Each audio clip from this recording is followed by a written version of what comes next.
Évangile de Jésus-Christ selon saint Matthieu. Matthieu au chapitre 8. Guérison d'un lépreux. Comme il descendait de la montagne, de grandes foules le suivirent. Voici qu'un lépreux s'approcha et prosterné devant lui, disait : « Seigneur, si tu le veux, tu peux me purifier. » Il étendit la main, le toucha et dit : « Je le veux, sois purifié. » À l'instant, il fut purifié de sa lèpre. Et Jésus lui dit : « Garde-toi d'en dire mot à personne, mais va te montrer au prêtre et présente l'offrande que Moïse a prescrite, et ils auront là un témoignage. » La foi de centurion. Jésus entrait dans Capharnaüm quand un centurion s'approcha de lui et le supplia en ces termes : « Seigneur, mon serviteur est couché à la maison, atteint de paralysie et souffrant terriblement. » Jésus lui dit : « Moi, j'irai le guérir ?» Mais le centurion reprit : « Seigneur, je ne suis pas digne que tu entres sous mon toit. Dis seulement un mot et mon serviteur sera guéri.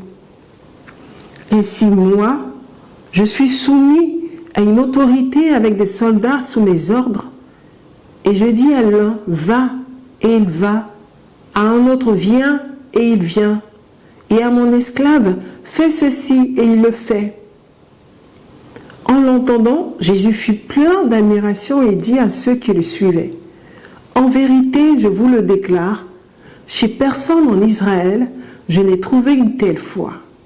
Aussi, je vous le dis, beaucoup viendront du levant et du couchant prendre place au festin avec Abraham, Isaac et Jacob dans le royaume des cieux, tandis que les héritiers du royaume seront jetés dans les ténèbres du dehors. Là seront les pleurs et les grincements de dents. » Et Jésus dit au centurion : « Rentre chez toi, qu'il te soit fait comme tu as cru. » Et le serviteur fut guéri à cette heure-là. Guérison de la belle-mère de Pierre. Comme Jésus entrait dans la maison de Pierre, il vit sa belle-mère couchée et avec de la fièvre. Il lui toucha la main et la fièvre la quitta. Elle se leva et se mit à le servir. Guérison et exorcisme.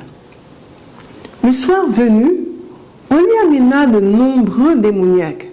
Il chassa les esprits d'un mot et il guérit tous les malades, pour que s'accomplisse ce qui avait été dit par le prophète Ésaïe.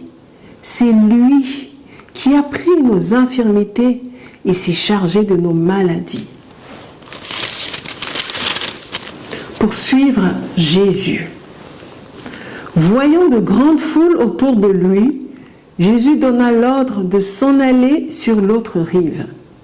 Un scribe s'approcha et lui dit : « Maître, je te suivrai partout où tu iras. » Jésus lui dit : « Les renards ont des terriers et les oiseaux du ciel des nids. Le Fils de l'homme, lui, n'a pas où poser la tête. » Un autre des disciples lui dit : « Seigneur, permets-moi d'aller d'abord enterrer mon Père. » Mais Jésus lui dit : « Suis-moi et laisse les morts enterrer leurs morts. » La tempête apaisée. Il monta dans la barque et ses disciples le suivirent.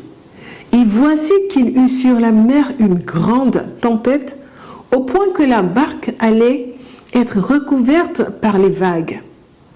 Lui, cependant, dormait. Ils s'approchèrent et le réveillèrent en disant : « Seigneur, au secours, nous périssons. » Il leur dit : « Pourquoi avez-vous peur, hommes de peu de foi ?» Alors debout, il menaça les vents et la mer, et il se fit un grand calme. Les hommes s'émerveillèrent et ils disaient : « Quel est-il celui-ci pour que même les vents et la mer lui obéissent ?» Les deux démoniaques Gadarénien.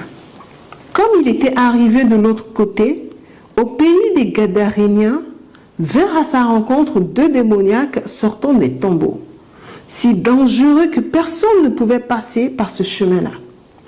Et les voilà qui se mirent à crier: « Que nous veux-tu, Fils de Dieu? Es-tu venu ici pour nous tourmenter avant le temps ?» Or, à quelque distance, il y avait un grand troupeau de porcs en train de paître.